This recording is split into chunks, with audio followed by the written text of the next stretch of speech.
막연히 이번에 이 시험에 통과하기만 하면, 아니 돈을 더 많이 벌기만 하면, 심지어 저 후보가 대통령이 되기만 하면, 이런 마음은 때로 우리가 이 험난한 현실을 버티게 하는 힘이 되어 언젠가는 내 인생이 나아질 것이고 또 언제쯤에는 바뀔 거라는 기대도 할 수 있어요.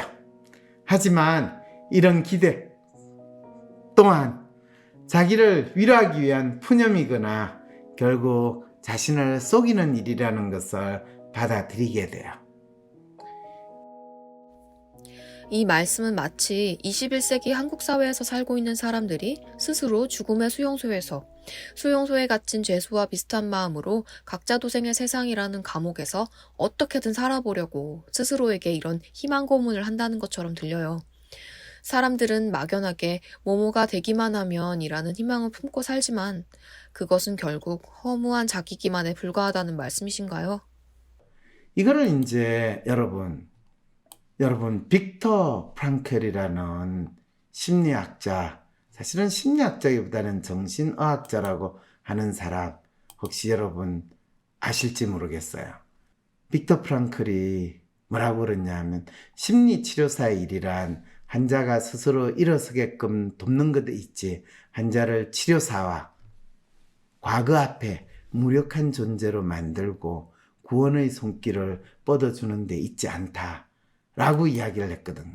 그런데 빅터 프랑클은 죽음의 수용소에서 라는 책에서 크리스마스부터 새해에 이르는 일주일이 수용소에서 사망률이 가장 높은 시기였다는 것, 성탄절에는 집에 돌아갈 수 있다는 막연한 희망을 품고 있던 죄수들이 성탄절이 지나고 새해가 왔는데도 풀어주지 않잖아요. 그러니까 희망이 사라지게 되죠. 그랬을 때 삶에 대한 의욕을 잃어버리고 바로 죽어버리더라는 거예요. 이거는 무슨 말이냐 하면 내가 원하는 대로 이루어지지 않아 답답하고 괴로울 때 어떻게 할 수 있을까요? 우후죽순 상담센터와 정신과가 생겨났지만 막상 어떤 서비스를 받아야 할지, 내 문제를 믿고 맡길 전문가는 누구인지 혼란스럽기만 하다고요? 위로나 공감을 넘어 개인의 마음을 정확히 읽어주고 삶을 변화시킬 전략도 같이 찾아주는 전문가, 전문 서비스에 대해 알 필요가 있지 않을까요? 이런 상황이라면 차라리 내가 직접 나의 마음을 알아보면서 나의 삶의 문제나 마음의 아픔을 해결할 수 있는 길을 찾고 싶진 않을까요? 나의 문제도 파악하여 해결하고 또 다른 사람의 삶도 변화시키는 데 도움을 줄 수 있다면 현재 나의 삶을 변화시킬 수 있는 새로운 계기가 될 수 있지 않을까요? 여러분의 이런 상상과 기대, WPI 초급 워크숍을 통해 구체화하실 수 있습니다. 삶의 변화는 특정 유형에 끼워 맞추는 것이 아닌 있는 그대로의 내 특성, 내 마음을 읽을 수 있을 때 시작됩니다. 한 사람의 성격과 마음을 정확히 찍어 나타내어 마음의 MRI로 비유되는 WPI 검사는 한국인의 마음에 대한 연구를 통해 개발해낸 성격 및 라이프 스타일 진단 방법입니다. 셜록 황이라는 닉네임으로 유명한 대한민국 대표 심리학자, 한국인의 심리를 연구한 황상민 박사님의 직강으로 WPI 검사 결과를 해석하는 방법을 통해 자신의 마음을 알고 문제를 스스로 해결하는 능력뿐 아니라 주변 사람들의 마음을 읽어주는 WPI 상담가로 발전할 수 있는 시간. 당신이 상상하는 완전히 새로운 세상. 이제 WPI 초급과정 워크숍에 참여함으로써 여러분의 삶을 바꿀 수 있는 새로운 기회를 찾을 수 있습니다. 온라인 교육 시대에 새롭게 바뀌어진 WPI 초급과정. 온라인 원격 교육으로 누구나 쉽게 참여할 수 있습니다. 신청하세요. WPI 초급과정 워크숍. 강의 구성은 이렇습니다. 오전에 WPI 상담 코칭 과정 소개, 인간의 성격과 WPI 성격 구조에 대한 이해, 오후에는 멘토와 함께하는 조별 토론과 WPI 상의 5가지 자기평가 유형에 대한 이해, 그리고 황 박사님께서 직접 참가자들의 프로파일을 해석해 주시고 내 사연에 대한 1:1 원포인트 레슨까지 받으실 수 있습니다.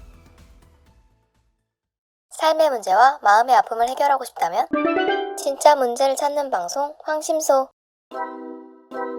무엇이 문제인지 모른다면 어떤 답도 정답이 될 수 없습니다. 진짜 문제를 찾는 방송 황상민의 심리상담소. 막연한 희망을 품고 있던 재수들이 성탄절이 지나고 새해가 왔는데도 풀어주지 않잖아요.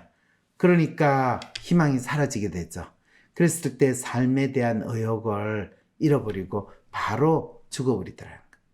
이거는 무슨 말이냐 하면 우리가 살고 있는 데서 내가 처한 상황에서 막연한 희망을 가지고 있는 건 그걸 견디는 힘이 될 거라고 생각하는데 그 막연한 희망은 견디는 힘이 아니라 희망 고문으로 작용하고 있다는 거예요. 그것보다는 자기가 처해 있는 이 냉엄한 현실, 그거에 대해서 자기는 결코 죽을 수 없다, 이것에 굴복할 수 없다 라고 해서 냉철하게 적어도 앞으로 1년 안에는 이 전쟁이 끝나지 않을 것이고 우리는 이 수용소에서 풀려날 가능성이 없으니까 나는 적어도 평소에 감옥 안에서 수용소에서도 가만히 들어눕지 않고 열심히 이렇게 움직이면서 운동도 하면서 끊임없이 내 신체를 어느 정도 건강한 상태로 둬야 된다라는 진짜 정신 바짝 차린 상태로 자기를 관리할 때 어떤 명절이 지나고 어떤 시기가 되더라도 수용소 문이 활짝 열리고 이 우리를 구원해주는 해방군이 또는 연합군이 또는 아군이 나타나서 우리에게 구호 물자를 주고 또 구호 모포를 줘서 내가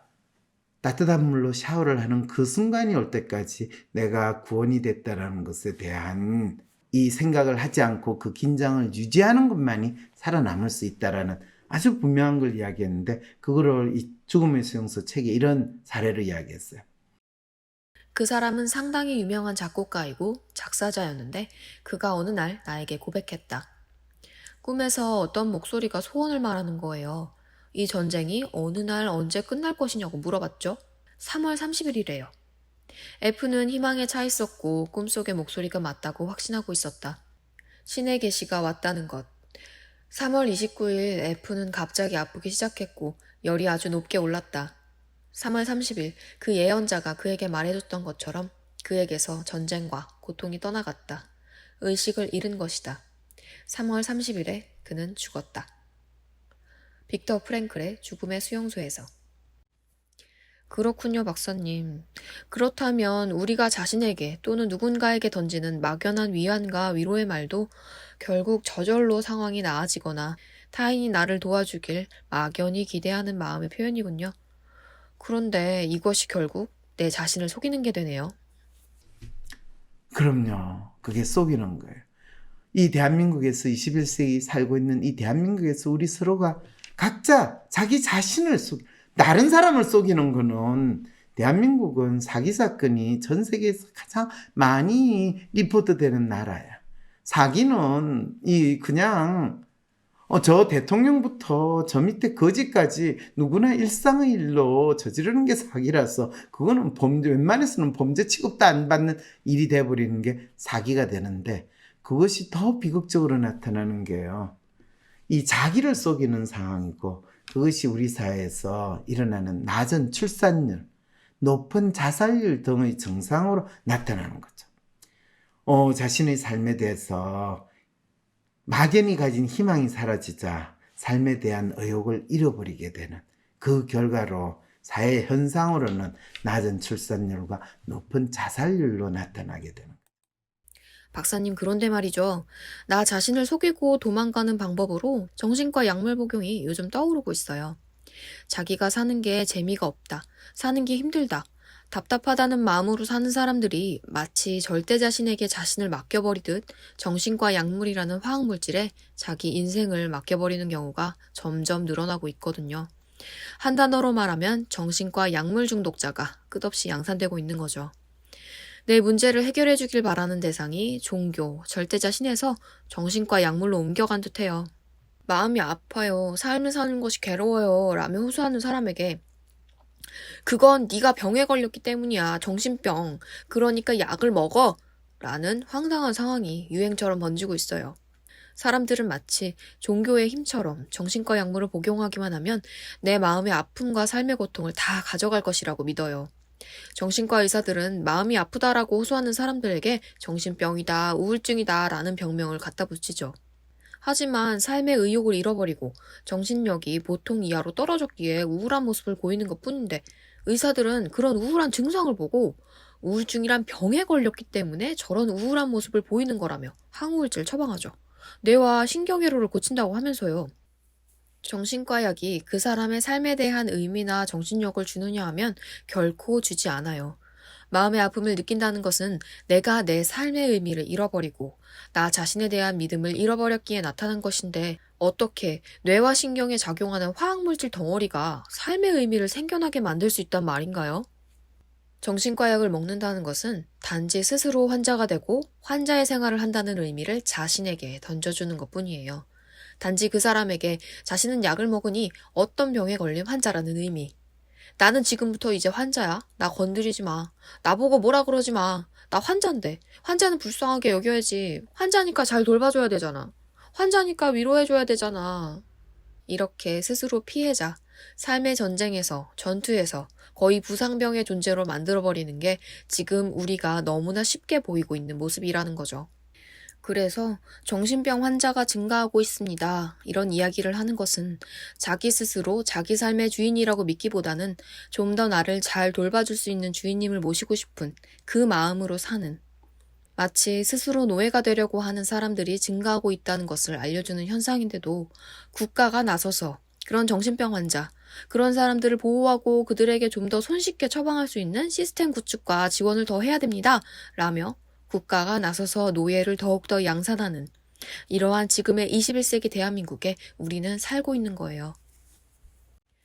우리는 지금까지 마음이 무엇인지, 마음 읽기가 무엇인지, 또 마음 읽기가 왜 필요한지 알아보았어요. 마음이란 영혼도 아니고 비우고 관리하는 쓰레기통도 아니에요. 마음이란 어떤 사람이 특정한 이슈에 대해서 가지는 믿음이랍니다. 즉, 당신이 삶에서 마주하는 각각의 이슈를 어떻게 바라보는지에 따라 그 믿음에 따라 행동하고 선택을 하게 되는 것이죠. 그렇기에 내가 내 마음을 알면 내가 어떤 사람인지 알고 또 무엇을 위해 사는지를 알고 있다면 스스로 자기 삶을 만들어가는 삶의 주인으로 살 수 있답니다. 마음의 아픔은 나도 내가 어떤 사람인지 모르겠어요 라며 나의 마음을 읽지 못할 때, 진짜 내 마음에 대해 내가 이런 찌질한 마음을 가졌을 리 없어 라며 외면하고 부정할 때, 다들 이렇게 사니까 나도 거기에 맞추는 게 안전해 라며 나의 욕망과 타인의 욕망을 구분하지 못하거나 또는 갈등을 일으킬 때 나타나요. 그리고 21세기 대한민국에는 자신의 마음의 아픔과 삶의 문제를 해결하는 것조차 국가 권력, 사회, 부모 또는 정신과 약물에 맡겨버리고 주인님이 알아서 해주겠지라며 자기 삶의 괴로움에서 도망치거나 진짜 문제를 덮어버리고 없는 듯이 지내는 일이 너무나 쉽게 일어나죠. 그러나 타인이 내 삶을 책임져주고 문제를 대신 해결해주는 일은 결코 일어나지 않아요. 오직 자신의 마음을 읽고 스스로 직면해야만 해결 방법을 찾을 수 있답니다. 이 영상이 여러분께 나는 그동안 나의 문제, 또 내가 처해 있는 상황에 대해 내 마음을 있는 그대로 바라보려 하고 제대로 읽으면서 직면하려고 했는가, 아니면 얼마나 끊임없이 나 자신을 속이고 도망가려고 했는가를 확인해 볼 수 있는 기회가 되었기를 기대해 봅니다. 황심소 구독, 좋아요